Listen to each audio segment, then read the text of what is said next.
Angela Davis, filósofa y activista afroamericana, profesora de prestigiosas universidades y militante marxista y feminista que ha dedicado su vida a la lucha de la defensa de los derechos humanos y contra la discriminación racial.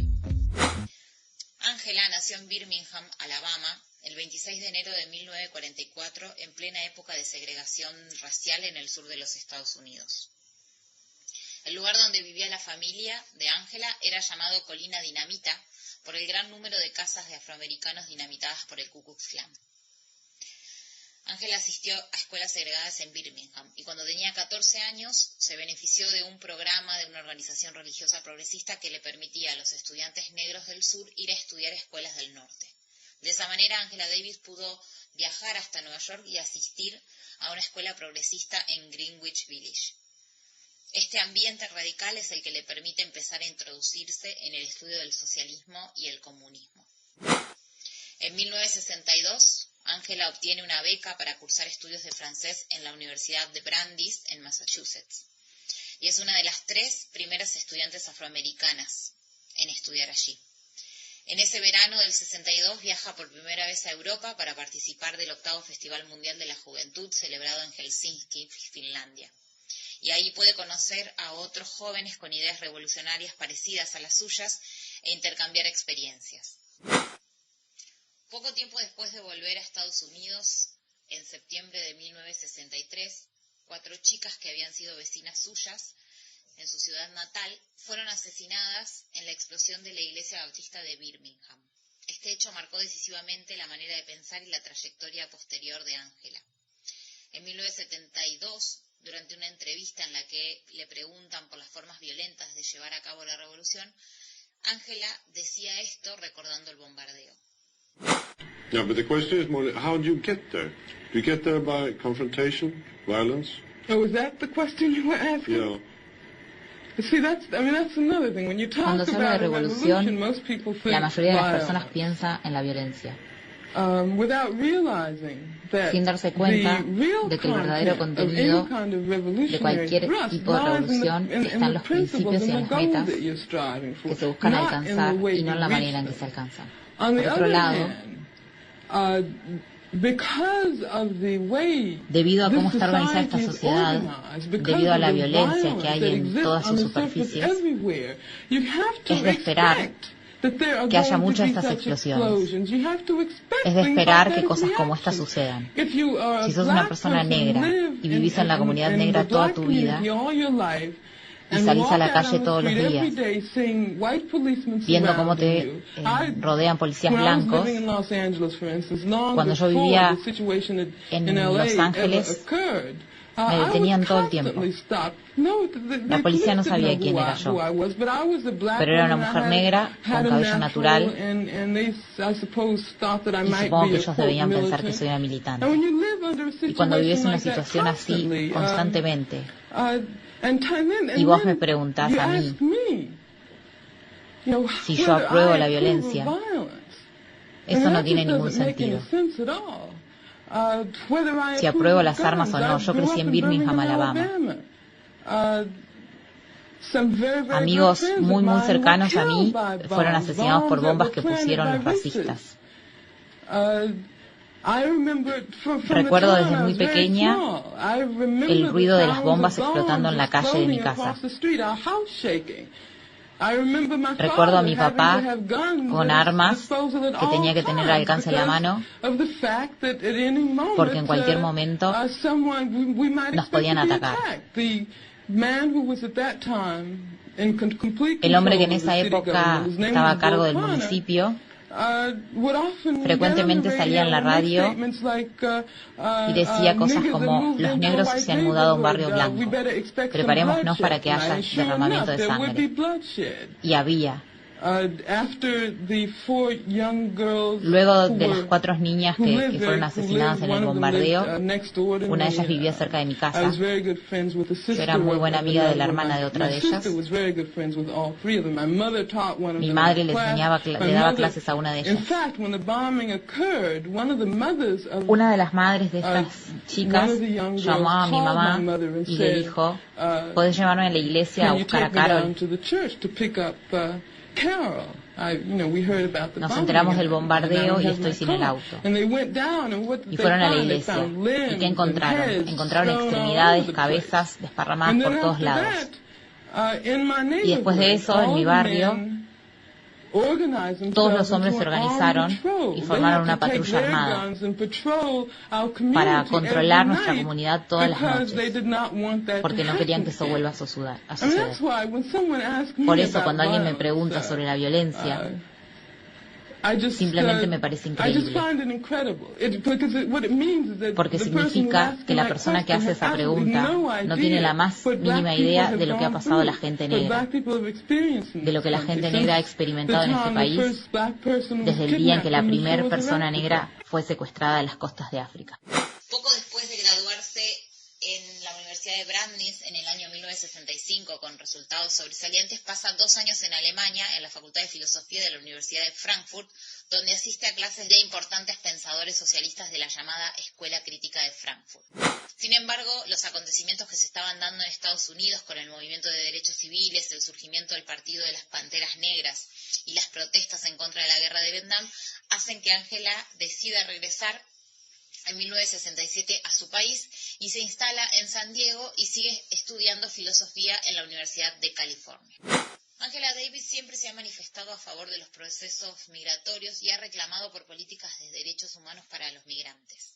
En abril del 2018 visitó Madrid y estas fueron algunas de las reflexiones que hizo en una conferencia en el Centro Cultural La Casa Encendida.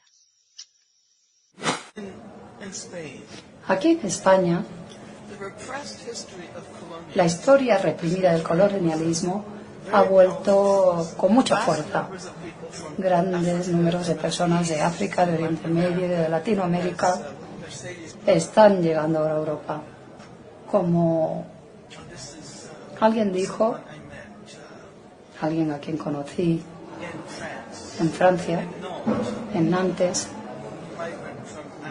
un inmigrante de África, él me dijo que el Mediterráneo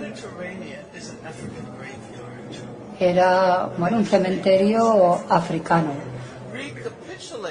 Recapitulando aquella época en que grandes números de africanos eran transportados para ser sometidos a la esclavitud en Norteamérica, y muchos de ellos murieron en el Océano Atlántico. El Atlántico, históricamente hablando, se había considerado siempre un cementerio africano, y ahora resulta que el cementerio es el Mediterráneo. Deberíamos preguntarnos todos cómo puede haber tal falta de sensibilidad hacia los inmigrantes, hacia personas de países que han estado sometidos a todo tipo de explotaciones para garantizar la riqueza de Europa y de Estados Unidos. En 1967, Angela Davis se une al Comité Coordinador Estudiantil No Violento y al Partido de las Panteras Negras. Y en 1968 se involucra con el Partido Comunista Estadounidense. A finales de la década del 60 empieza a trabajar como profesora de filosofía en la Universidad de California. Pero en 1969 el director del FBI informa a las autoridades de California que Angela era miembro del Partido Comunista y entonces deciden rescindir su contrato en esa universidad. Esta suspensión levanta grandes protestas en la comunidad universitaria porque había sido muy represiva, ilegal e injusta, y Angela va a la justicia y gana, tiene que volver a tomarla, pero bueno, cuando se termina su contrato ella decide no volver a dar clases allí. Durante esa época Angela participó en la campaña para mejorar las condiciones en las cárceles y se interesa especialmente por el caso de George Jackson, un afroamericano que junto a un compañero habían establecido una sucursal de las Panteras Negras mientras estaban en prisión, en la prisión de Soledad en California. Al poco tiempo los acusan de asesinar a un guardia y durante el juicio, el 7 de agosto de 1970, el hermano de George Jackson, Jonathan, que tenía 17 años, irrumpe en la corte armado junto a otros 2 jóvenes e intentan tomar como rehén al juez para exigir la libertad de George Jackson. El conflicto termina de manera sangrienta con un tiroteo entre la policía y los asaltantes, y acaban muertos 2 de los asaltantes y el juez. Entonces, aunque Ángela no había estado en el lugar de los hechos, la policía dijo que las armas que había usado Jonathan durante ese asalto estaban registradas a nombre de Ángela, y entonces ordenan su inmediata detención. Angela Davis en ese momento se da a la fuga y el FBI la nombra como una de las criminales más buscadas. Fue arrestada 2 meses después en un hotel en Nueva York y la metieron presa, primero en Nueva York y más tarde es trasladada a California, en donde se debía como resolver su caso. Durante el tiempo en que estuvo en prisión, ella no deja su activismo político y tampoco deja de luchar por mejorar las condiciones de los presos. Y en 1971, estando en la cárcel, publica su libro If They Come in the Morning. El encarcelamiento de Ángela movilizó a personas en todo el mundo que pedían su libertad y se arma la campaña Free Angela, que es uno de los episodios tal vez más importantes de la primera mitad de los 70. Como resultado de esta presión, en febrero de 1972 se le permite a Ángela salir de la cárcel y esperar su juicio en libertad. El juicio se celebra poco tiempo después, el 4 de junio, y es absuelta de todos los cargos, pero había pasado 16 meses en la cárcel. Y aunque la administración de Reagan pretendía que no volviera a dar clases, la movilización y la presión popular fueron tan fuertes que permitieron a Angela Davis retornar a la Universidad de California y dando clases con normalidad. A pesar de esta vida apasionante y absolutamente activa en la lucha contra el racismo y todo tipo de opresiones, Angela Davis también tuvo tiempo para escribir varios de los textos fundamentales de lo que es el pensamiento afrofeminista. 2 de ellos, tal vez, que recomendamos en modo glitter son Mujeres, Raza y Clase, un texto de 1981, y Mujeres, Cultura y Política, un texto de 1984. Y cuando a Ángela le preguntan por el feminismo, uno de sus muletillas favoritas siempre es esta que dice que el feminismo será antirracial o no será, y de un poco de esto también habló en la Conferencia de Madrid del 2018. El tema de esta tarde, como ya sabréis, es el feminismo debe ser antirracista si desea responder y satisfacer a las demandas de nuestra época. Las mujeres estamos adquiriendo cada vez un papel más importante en el mundo. Los movimientos feministas están en primera línea en la mayor parte de las luchas por la justicia social en todo el mundo hoy. Y las que representan el futuro de nuestros movimientos, que abrazan el feminismo y que son antirracistas y anticapitalistas, también. Pasó por Modo Glitter la biografía de Angela Yvonne Davis, filósofa, política marxista, activista afroamericana antirracista y feminista.